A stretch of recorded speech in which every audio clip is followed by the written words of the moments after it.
Olá, seja bem-vindo ao programa O Assunto é, o podcast do Instituto Federal da Paraíba, campus João Pessoa. E hoje o nosso assunto é planejamento financeiro para a aposentadoria. Para conversar conosco sobre esse tema, a gente está recebendo aqui o professor Herbert Souza, da Unidade Acadêmica de Gestão e Negócios do IFPB de João Pessoa. Obrigado pelo convite. Estamos recebendo também o professor Odilon Saturnino, também da UAG, Unidade Acadêmica de Gestão e Negócios do campus João Pessoa do IFPB. Bom? Olá, Tiago. Prazer estar junto a você, Herbert e Valéria. Bom, como o Odilon já antecipou, a gente está recebendo também a professora Valéria Saturnino, que é da Universidade Federal da Paraíba. Olá, Tiago. Muito obrigado pelo convite. Bom, e para começar, eu vou trazer aqui uma matéria do portal G1, que foi publicada em abril de 2018. A matéria ela traz a seguinte pesquisa: 8 em cada 10 brasileiros não se preparam para a aposentadoria. Os dados são do Serviço de Proteção ao Crédito e da Confederação Nacional de Dirigentes Lojistas. É muita gente que não está se preparando para a aposentadoria, né? Conforme a gente está vendo aqui. São 8 em cada 10 brasileiros. E aí, diante disso, a pergunta que eu faço para vocês é a seguinte, pessoal. Esse povo todo está errado? Eu acredito que sim, Tiago. É errado você não se planejar para a aposentadoria. É importante que todos nós temos que lembrar que na vida existem 3 etapas: a porção pré-produtiva, a porção produtiva e a porção pós-produtiva. Então, na porção pré-produtiva, nós somos crianças, adolescentes e não temos condições nem físicas, nem mentais, nem legais de trabalhar e de gerar algum tipo de rendimento. E na porção pós-produtiva, tem gente que continua trabalhando enquanto idoso, depois de se aposentar? Sim. Porém, tem gente que não tem condições de saúde ou não quer trabalhar no final da vida, quer aproveitar. E como é que você vai aproveitar se você não tiver uma reserva financeira? Se você não vai trabalhar, como é que você vai se sustentar? Então, na época da porção pré-produtiva, nós não precisamos nos preocupar com isso, nem temos como nos preocupar com isso, então são os nossos familiares que nos sustentam, e a partir de um determinado momento a gente passa a se sustentar. E depois disso, quem é que vai nos sustentar na aposentadoria? Nós temos que pensar no futuro. Então tem gente que diz, sou muito jovem para pensar nisso. Mas é justamente aí que tem que pensar. Porque quanto antes você começar a guardar dinheiro para a aposentadoria, menos precisa guardar por mês. E também tem gente que diz, não tenho condições para isso. Para citar um exemplo de que qualquer pessoa teria condições de guardar dinheiro para a sua aposentadoria, gente, apenas R$100 por mês. Você investir R$100 por mês durante 30 anos, se você consegue um investimento financeiro que renda 1% ao mês, a exemplo de títulos públicos, com juros semestrais atrelados à inflação, é um exemplo, em 30 anos você tem guardado R$350 mil. Esse valor, rendendo 1% ao mês, continuando a render 1% ao mês, vai lhe dar um salário de R$3.500 por mês. Então veja, são R$100 por mês. Isso é para começar. Depois você pode ir colocando mais, conforme a sua renda for aumentando, e esse valor final ele vai aumentar. Então, com R$100 por mês, em 30 anos, você consegue juntar R$350 mil. Você que estiver nos ouvindo, tiver 20 anos, se você colocar R$100 por mês num investimento feito esse, quando você tiver com 50 anos, que ainda é uma ótima idade, ainda até para continuar trabalhando, você já vai ter R$350 mil. Essa fase pós-produtiva que Valéria falou e disse que algumas pessoas continuam trabalhando, uma por opção, que tem uma vida tranquila, mas uma opção de continuar trabalhando, porque muitos falam que ficar em casa é tedioso, então até para que a cabeça funcione legal. Mas na maioria dos casos, se 8 a cada 10 pessoas, eles continuam trabalhando, Tiago, pela necessidade de manter a família. Porque em muitos casos há um aumento dos seus custos com remédios, com plano de saúde, porque o plano de saúde ele é escalonado através da idade. Então, no final, você nessa fase pós-produtiva, acima de 60 anos, o plano de saúde é caríssimo. Fora, em muitos casos, o aumento do custo familiar associado a filhos dos filhos. Porque muitos avós são ainda a fonte financiadora de toda essa família. Então essa é a preocupação. Então a preocupação dessas pessoas em dizer que elas estão erradas são por dois motivos. Porque elas poderiam ter feito um planejamento para ter um final de vida tranquilo, que é isso que a gente prega. E Valéria traz de forma muito inteligente um valor que cabe no orçamento de qualquer pessoa. Estamos hoje num país que o menor salário é um salário mínimo.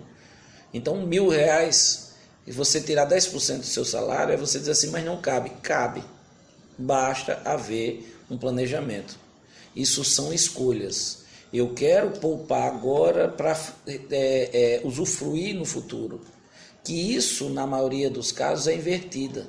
Eu uso agora sem pensar na consequência do futuro. Esse está o problema.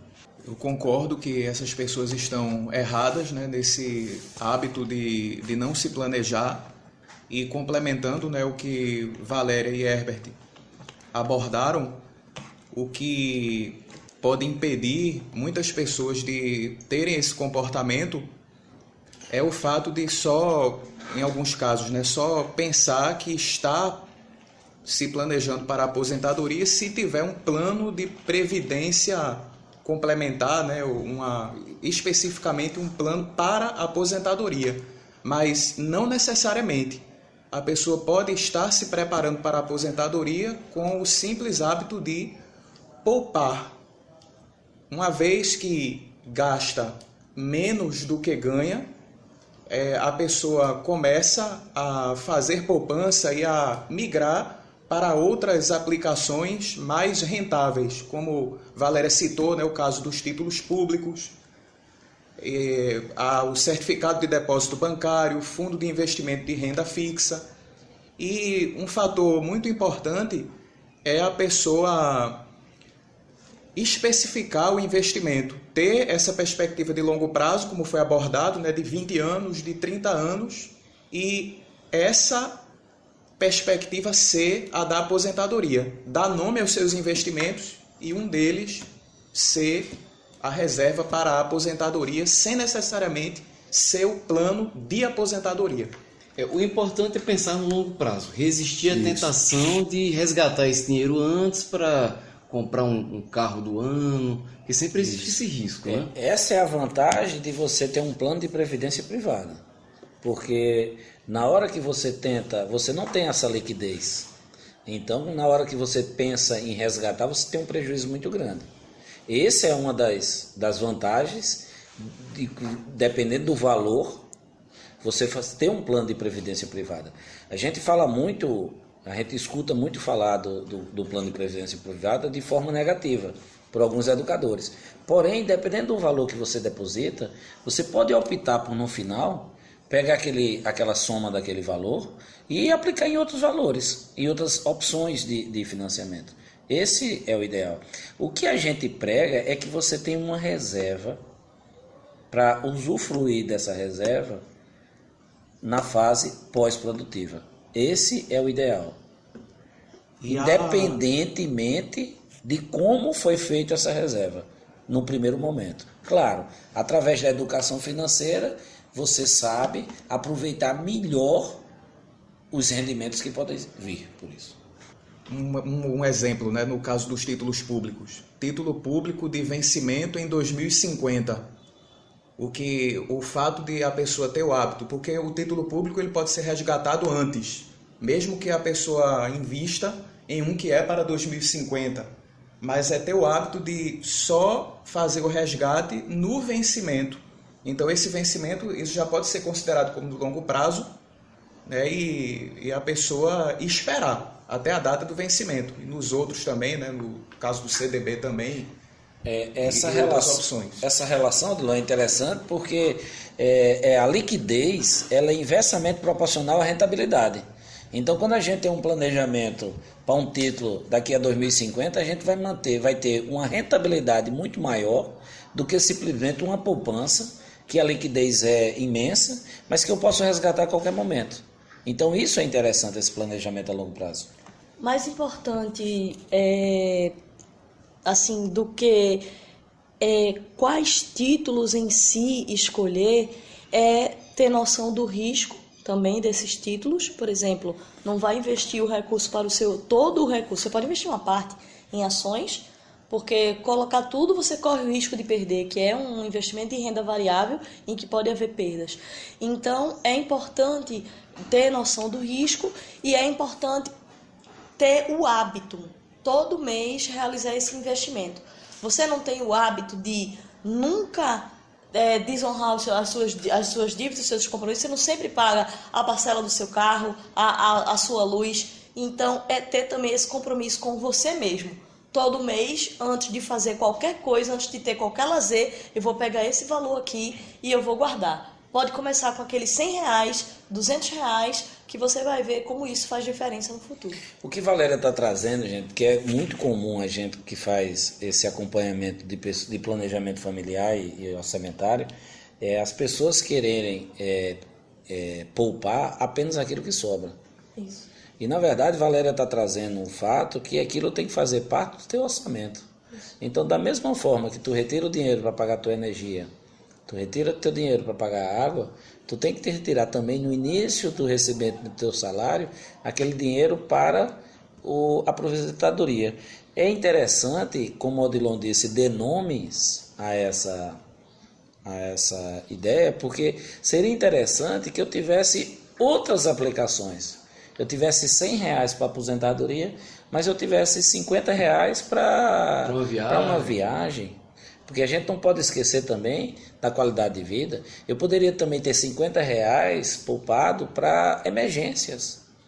Porque, pronto, muita gente não bota no seu planejamento financeiro remédios, né? Então tem meses que o orçamento foge geralmente pela essa condição do extra. Então é muito importante, em todas as situações, o planejamento orçamentário. Que aí você pode lidar com várias situações, inclusive a da aposentadoria. Agradeço aqui a participação dos professores Herbert Souza, Odilon Saturnino e da professora Valéria Saturnino. Para falar com a gente, você pode entrar no nosso site ifpb.edu.br ou então a gente se vê no campus João Pessoa do IFPB, que fica na Avenida 1º de Maio, no bairro do Jaguaribe. O programa O Assunto é uma realização do campus João Pessoa do Instituto Federal da Paraíba. O roteiro e apresentação é deste que vos fala, Tiago Zaidan. A música tema do programa é de Jay Lang e a coordenação de audiovisual é de Adilson Luiz Silva. Até a próxima!